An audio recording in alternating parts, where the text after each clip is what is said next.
పవన్ కళ్యాణ్ వరుస తమిళనాడు పర్యటనల వెనుక ఆంతర్యం ఏంటి? అన్నా డిఎంకేకు చెక్ పెట్టేందుకు పవన్ కళ్యాణ్ కరెక్ట్ అని బీజేపీ కేంద్ర నాయకత్వం భావిస్తోందా? విజయ్ రాజకీయ ప్రయోగాన్ని పవన్ ద్వారా విఫలయత్నం చేయబోతున్నారా? మురుగన్ సభ సాక్షిగా అన్నామలై విషయంలో క్లారిటీ వచ్చిందా?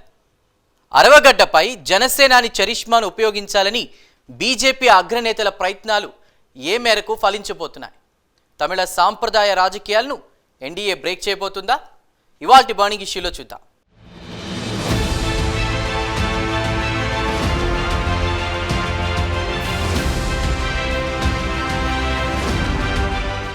ఆంధ్రప్రదేశ్ ఉప ముఖ్యమంత్రి పవన్ కళ్యాణ్ పరిపాలనా వ్యవహారాలపై బిజీగా ఉంటున్నారు. ప్రభుత్వ కార్యక్రమాల్లో పాల్గొంటూనే మధ్యలో మూవీ షూటింగ్స్లో పాల్గొంటున్నారు. ఇటీవల యోగాంధ్ర కార్యక్రమానికి హాజరైన పవన్ రీసెంట్గా మదురైలోని అమ్మతిడల్ ప్రాంగణంలో జరిగిన మానాడులో ముఖ్య అతిథిగా పాల్గొన్నారు. మురుగన్ భక్తుల సదస్సులో పవన్ కళ్యాణ్ చేసిన ప్రసంగంపై ఇప్పుడు జాతీయ స్థాయిలో చర్చ జరుగుతోంది.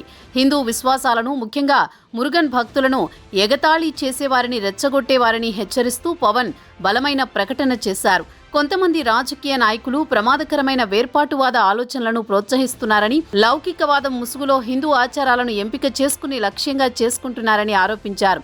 సజ్జనుడికి వచ్చే కోపం చాలా భయంకరంగా ఉంటుంది. నీతిగా, నిజాయితీగా జీవితాన్ని కొనసాగించే వారిని అమాయకులుగా భావించి దాడి చేస్తే ఫలితాలు తీవ్రంగా ఉంటాయని పవన్ హెచ్చరించారు. నేరుగా డీఎంకే పేరు ప్రస్తావించకుండా ఉత్తరప్రదేశ్ వంటి రాష్ట్రాల్లో కాకుండా తమిళనాడులో మురుగన్ సదస్సు ఎందుకు నిర్వహిస్తున్నారని ప్రశ్నించిన ఒక రాజకీయ నాయకుడిని పవన్ కళ్యాణ్ ప్రశ్నించారు. తన సొంత మతపరమైన పెంపకాన్ని పవన్ గుర్తు చేసుకుంటూ, నేను 14 సంవత్సరాల వయసులో శబరిమల వెళ్లాను. నేను నుదుటిపై విభూతి పెట్టుకుని పాఠశాలకు వెళ్లానన్నారు. నా మతాన్ని జరుపుకునే హక్కు నాకు ఉంది. దానిని ప్రశ్నించడానికి మీరెవరు? మీరు నా మతాన్ని గౌరవించకపోయినా దానిని అగౌరవపరచొద్దన్నారు.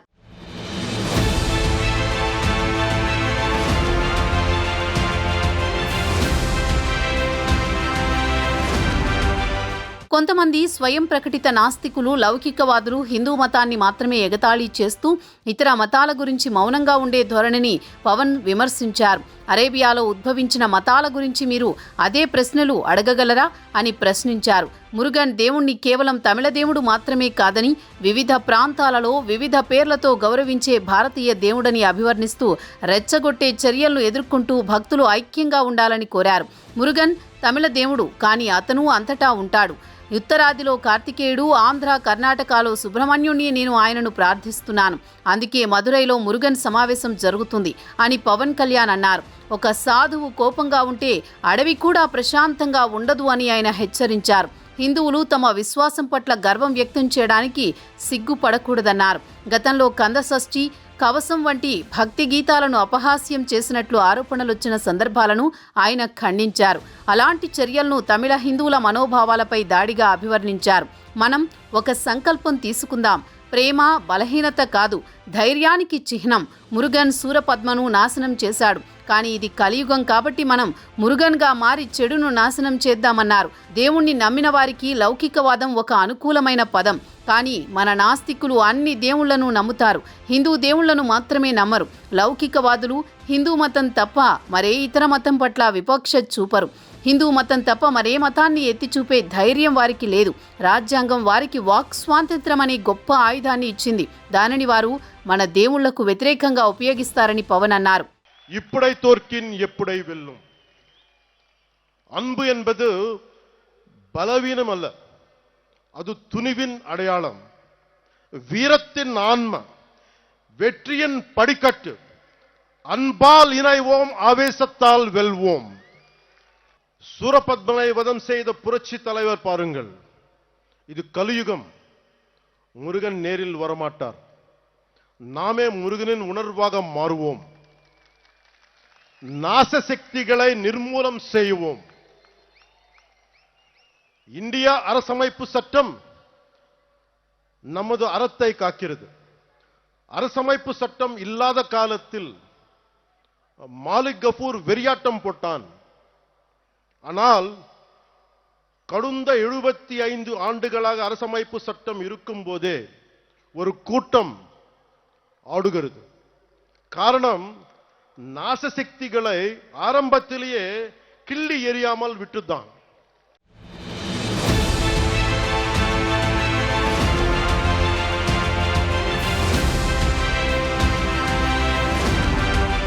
ఎక్కడ ధర్మం దారి తప్పితే అక్కడే పోరాటం ఉంటుందన్నారు పవన్ కళ్యాణ్. కావాలనే ఉత్తరాదితో పోలుస్తూ సమస్యను పక్కదారి పట్టించడమే కాదు, ప్రజల్లో విభజనవాదం తీసుకురావాలనే కుట్ర దాగి ఉందన్నారు. ఇలాంటి విభజన ఆలోచనలు ఉన్నవారు చాలా ప్రమాదం. ఇలాంటి వారు శివునిపై, అమ్మవారిపై కూడా ప్రశ్నలు వేస్తారన్నారు. దేశంలో ఎక్కడ ధర్మం దారి తప్పినా అక్కడ సంఘటితంగా పోరాడాలన్నారు. స్వయంగా శివపుత్రుడి వివాహం జరిగిన మధురై నేలను మళ్లీ అపవిత్రం చేసేందుకు ఇప్పుడు కొన్ని శక్తులు బలంగా ప్రయత్నిస్తున్నాయని, వినాశకాలే విపరీత బుద్ధి అని ఇక్కడ పాలకులు కూడా ఆసక్తులకు మద్దతు తెలుపుతున్నాయి. శ్రీ ముత్తు రామలింగ దేవర్ ప్రజల కోసం పోరాడిన ప్రాంతం నుంచి ఈ కార్యక్రమం మొదలు కావడం, మనమంతా ఐక్యం కావడం మురుగన్ దయవల్లే అని పవన్ స్పష్టం చేశారు.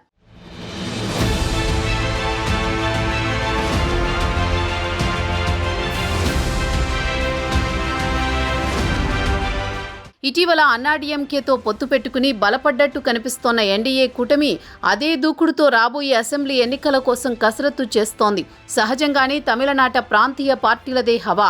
ఆ సెంటిమెంట్కి బ్రేక్ ఇస్తూ రాష్ట్ర రాజకీయాల్లో బీజేపీ బలపడాలంటే హిందుత్వ కార్డును జనంలోకి మరింత సాలిడ్గా ప్రవేశపెట్టాలి. మధురై మురుగన్ మహానాడు ఆ వ్యూహంలో భాగంగా జరుగుతోందని, అందుకు పవన్ కళ్యాణ్ చరిస్మాను ఉపయోగించుకుంటున్నారనేది మరో తాజా చర్చ. మురుగన్ సమ్మేళనానికి నేతృత్వం వహిస్తోన్న హిందూ మున్ననికి మాతృ సంస్థ ఆర్ఎస్ఎస్. హిందూ మున్నని అధ్యక్షుడు రామ్ గోపాలన్ గతంలో సంఘ్ పరివార్లో చురుగ్గా పనిచేశారు. బీజేపీతో సన్నిహిత సంబంధాలున్నాయి. హిందూ మున్నని నేతలు కొందరు ఇస్లామిక్ తీవ్రవాద సంస్థల హిట్ లిస్టులో ఉన్నారు. ఇలా అతివాద సంస్థగా పేరున్న హిందూ మున్నని పిలుపును మన్నించి ఈ కార్యక్రమానికి వెళ్లారు పవన్ కళ్యాణ్.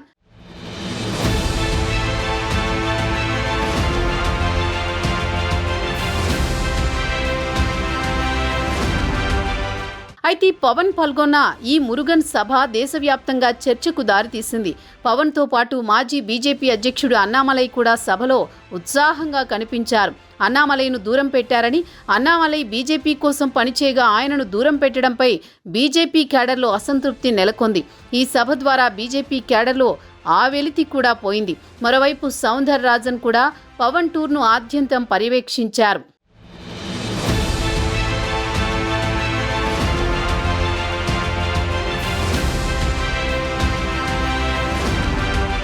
పవన్ కళ్యాణ్ 2 చోట్ల ఎమ్మెల్యేగా ఓడిపోయిన పరిస్థితి నుంచి ఇప్పుడు దేశ రాజకీయాల్లో ఆయన పేరు మారుమ్రోగిపోయే వరకు ఎదిగిపోయారు.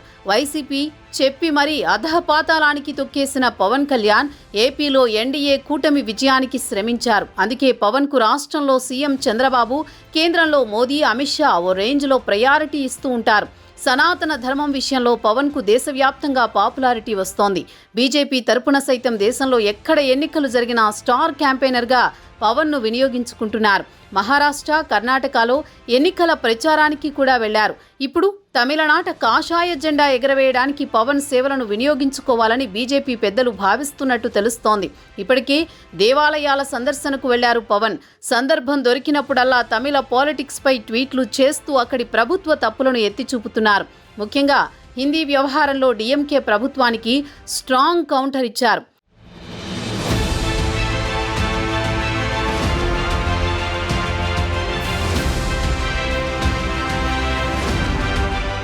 ముఖ్యమంత్రి స్టాలిన్, తమిళగ వెట్రి కళగం అధినేత హీరో దళపతి విజయను ఢీకొట్టడానికి పవన్ బరిలోకి దిగుతున్నట్టు తెలుస్తోంది. అందుకే తమిళనాడులో ఏ కార్యక్రమం జరిగినా పవన్కు పిలుపు వస్తోంది.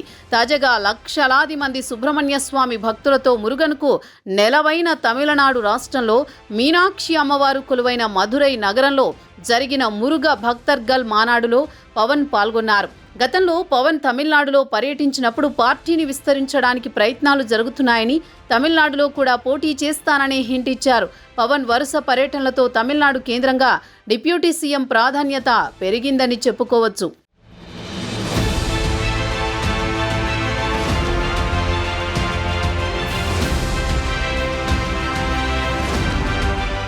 మురుగన్ సమ్మేళనంలో ఆకుపచ్చ పంచె తెల్ల చక్కాతో వచ్చిన పవన్ని చూసి భక్తజన సందోహం ఉప్పొంగింది.